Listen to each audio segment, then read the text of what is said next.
Today's topic is theories of soil failure. There are actually four theories that describes the failure of the soil. First one is shear. Second one is compression. Third one is tension. And fourth one is plastic flow. We are going to discuss each one of the theory one by one. This is the first one, that is the shear failure of the soil. This is the tillage tool and this is the soil surface. The failure usually occurs at the interface between the soil surface and the tillage tool, where the internal rupture of the soil occurs. There was a scientist, his name was Coulomb, in 1776. He actually conducted a number of experiments in order to determine the maximum shear stress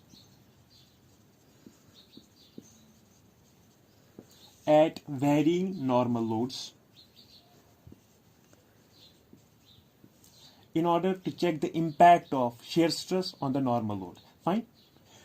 Coulomb plotted a graph between the shear stress and the normal stress and came out with this straight line chronology. Fine. He also found that the slope of the curve is the internal friction of the soil, that is phi, and came out with the formula S is equal to AC plus P tan of phi, where this S is soil strength,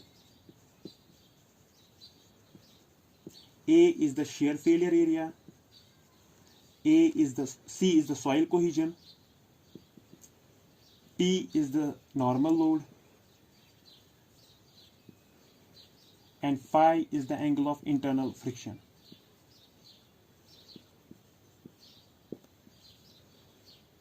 Fine. So in this equation, if you are going to divide with area, what you will get, this is a kind of, this becomes stress, this becomes C, this becomes sigma tan of phi.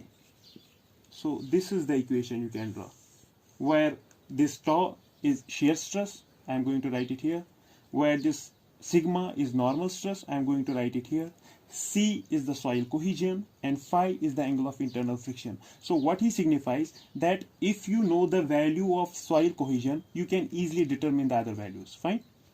So after Coulomb, there was one more scientist, his name is Mohr. He came around 1914. So in order to determine what he did, we have to analyze the situation in this. For example, this is the tractor and this is your tillage tool. When tillage tool operates, usually a hard layer gets formed at some distance. Fine. So I am taking a soil block in between. Fine. So what will happen? The tillage tool must be exerting certain amount of forces in this direction. In return, it must be getting reverse force because of this hard layer. Fine. There might be another force acting because of the load of the soil that is on the top surface, and there will be reactionary force at the bottom as well. Fine. So we are going to analyze the soil block through these forces. Fine. So if I am going to take the soil block here, so in this direction there is a force, in this direction there is a force, in this direction there is a force, in this direction there is a force. Fine. Suppose this is your sigma 1, this is your sigma 3. Obviously this is opposite, so sigma 1, this is opposite, so this will be sigma 3. Fine. So we usually call these surfaces as principal planes. Why? Because there is only normal stress that is acting on the surface and there is no shear stress. Fine. We usually denote shear stress by tau. There is no tau, there is only normal stress. Fine. So we call them principal planes, principal stresses. So suppose this sigma 1 is greater than sigma 3. For the time being, I am assuming that this sigma 1, that tillage tool is exerting more force than the force of the soil that is being exerted on this soil block. Fine. So this one, that is where it is existing, this is called as major principal stress. Fine. And the corresponding one, that is this one, this is called minor principal stress. So in the previous case, we have seen that only normal stresses were acting.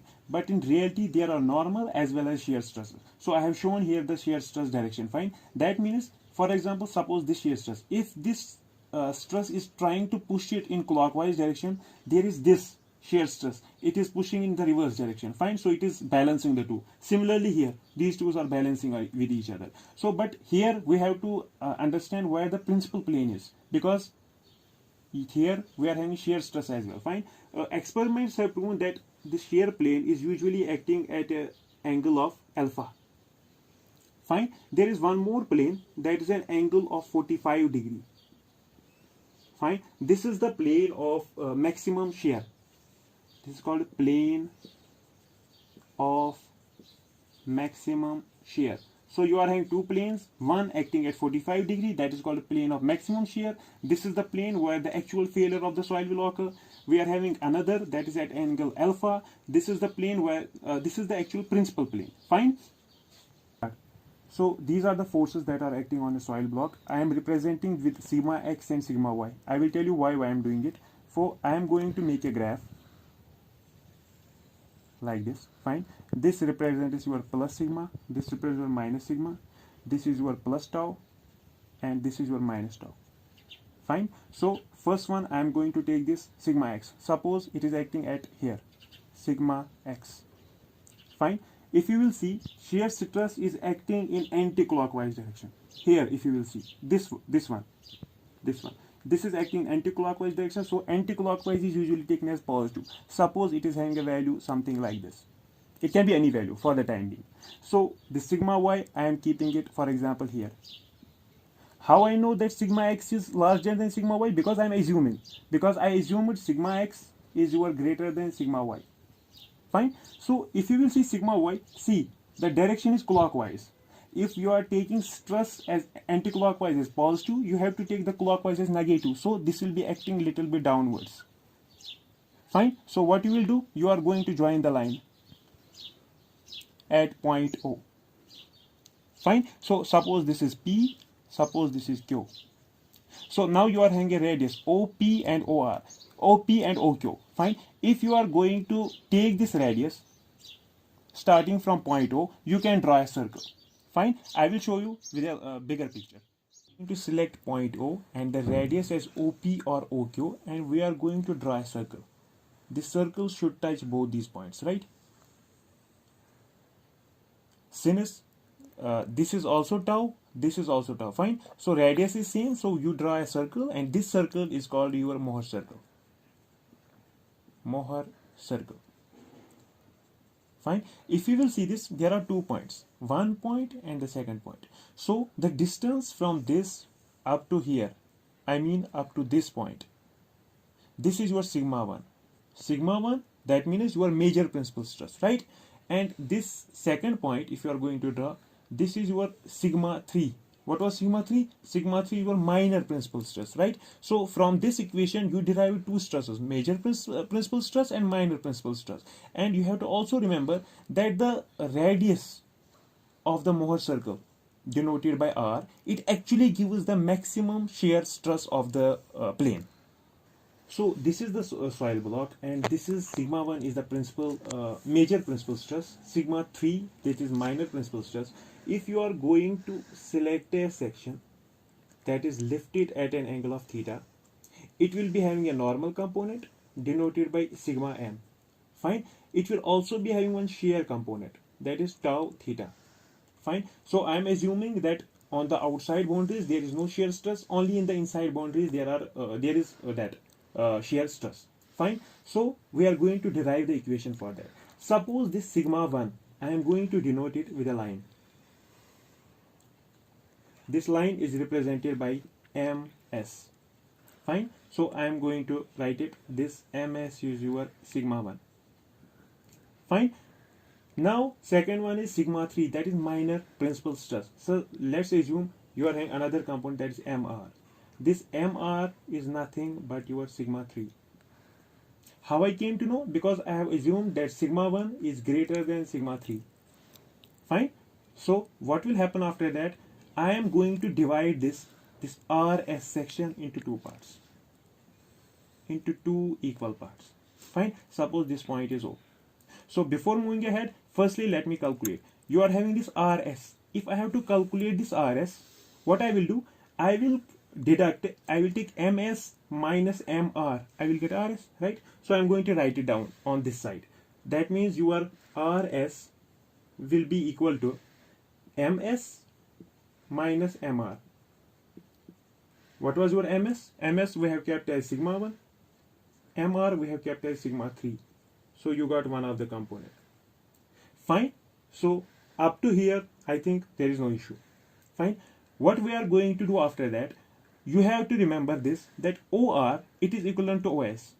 Fine. But this OR, it is also half of this RS component. Fine. So this OR is half of RS. So this OR will be equal to 1/2 of RS, that is sigma 1 minus sigma 3. Fine. So what we are going to do, we are going to select this point O and we are going to draw a circle. Fine. With OR and OS as radius. So here I am going to draw a circle, something like this, which you called as Mohr circle. Right. What I am going to do, since if this surface, suppose this is A, this is B and this is C, what we are going to do, we have already lifted this AB with some angle, fine, with theta. So here I am also going to mention this angle with 2 theta and I am going to denote the point by Q. Now you will ask, here it was theta, why 2 theta? Because I am going to show this representation in 2G, so you have to lift it at 2 theta in order to represent this theta. Fine. So what will happen after that? You are going to draw a perpendicular line from Q on this surface OS. It will be denoted by Z. Fine. Now what will happen? This OR here, this OR, what actually it is? This OR is nothing but it is actually representing your sigma 1 and the surface on which it is acting, that is BC. Fine. Similarly, this OS, what it represents? It represents the surface sigma 3 and the surface on which it acts, that is AB. I am taking one of the surfaces and I am showing it on the graphical as a graphical representation, right? So what will happen after that? I have drawn a perpendicular distance, right? So if I have to calculate this distance from M to Z, what I am going to write? I am going to write it here. MZ, it will be equal to MO plus OZ, right? MO plus OZ. But if you will see this MO, this is the combination of MR plus RO. Fine. So I am going to write MR plus RO in bracket plus OZ, right? So we are going to elaborate it. This MR is represented by sigma 3. This RO we have already calculated. This is 1/2 sigma 1 minus sigma 3 plus. Now OZ, that means we are going to take triangle. In triangle OQZ, that means OQZ.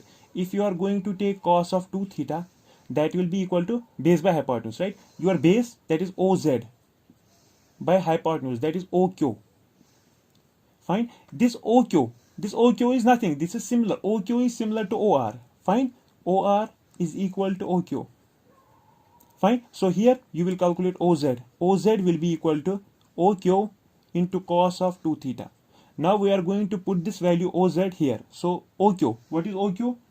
OQ is OR. OR you have mentioned. That means 1/2 sigma 1 minus sigma 3 into cos of 2 theta.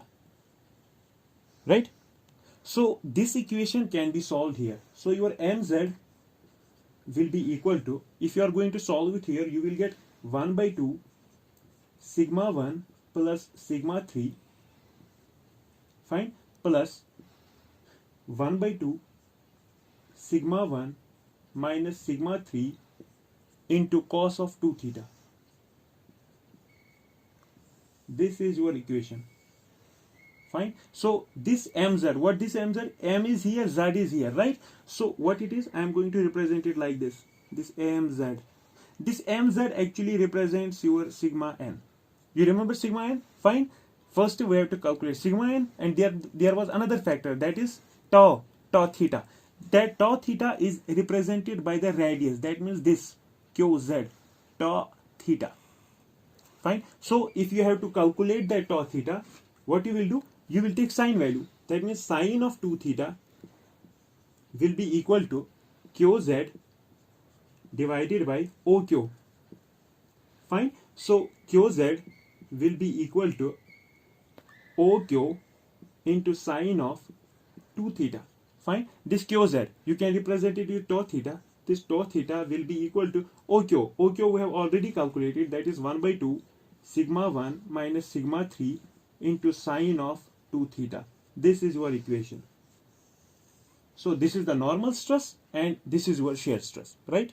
According to Mohr, if a series of different stress status that just causes the failure are imposed on the same material, and these stress states are plotted on the Mohr circle, the stress state whose circle touches the envelope will be at the shear failure.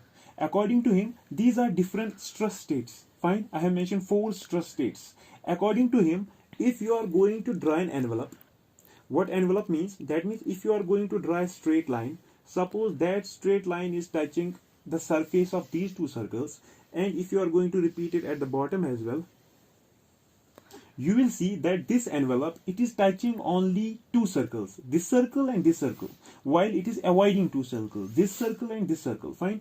This distance is known as C, that is your cohesion.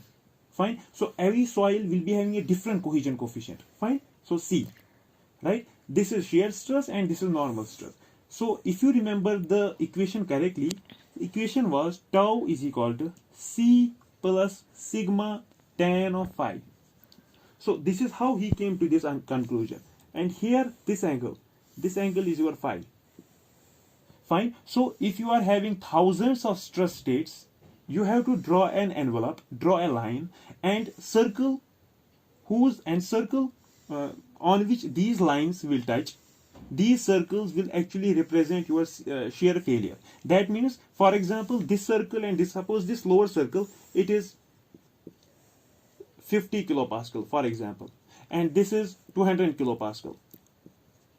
That means you need 50 kilopascal or 200 kilopascal of the force in order to break that soil, right? So that's what it implies. But you have to also understand that in certain soils, when you are applying the force, what actually happens, they actually refuse to die down. What happened in them, their diameter increases. Fine. So at certain level, their diameter reaches to a point where they start collapsing.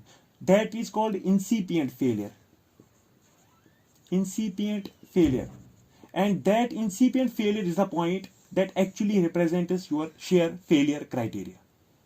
Second one is your compression. Fine. So this is your soil block and I am applying a compressive force on the both sides. What will happen? There will be a decrease in the volume. Fine. There will be a change in the volume. Fine. If it is tensile force, there will be an increase in volume. If it is compressive force, there will be a decrease in volume. Fine. If you remember the previous lecture of stress versus strain, you need at least 6 components. 3 longitudinal stress or strain and 3 shear stress or strain. So you require 3 longitudinal stress, 3 shear stress in order to mention the failure of the soil that occurs by compression. Fine. However, in reality, failure never occurs only by compression, because when you are applying the force, there will be a relative motion of the soil particles, so that constitutes shear. So failure always occurs by means of compression and shear together.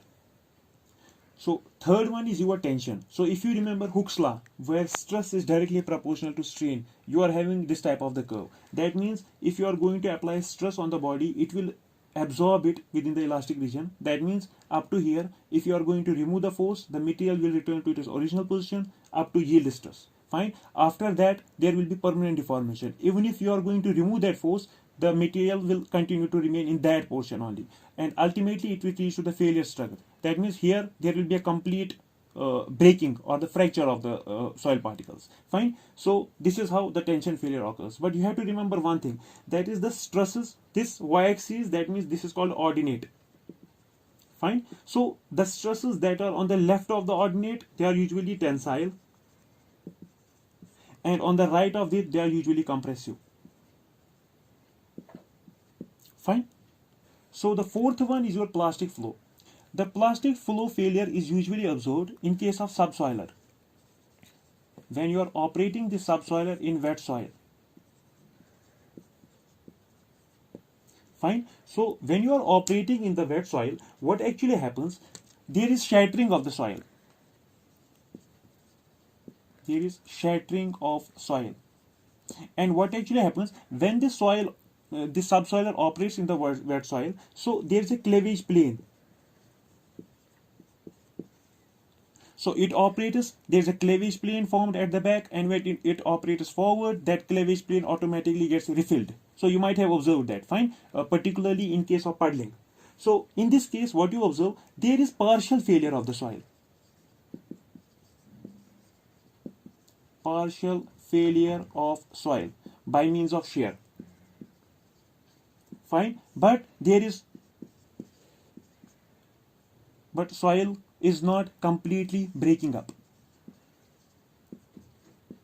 Fine. So even if you are going to exert more and more force, what will happen? That width of that cleavage plane will increase or decrease, and then ultimately it will get refilled. Fine. That type of the failure is called as plastic flow.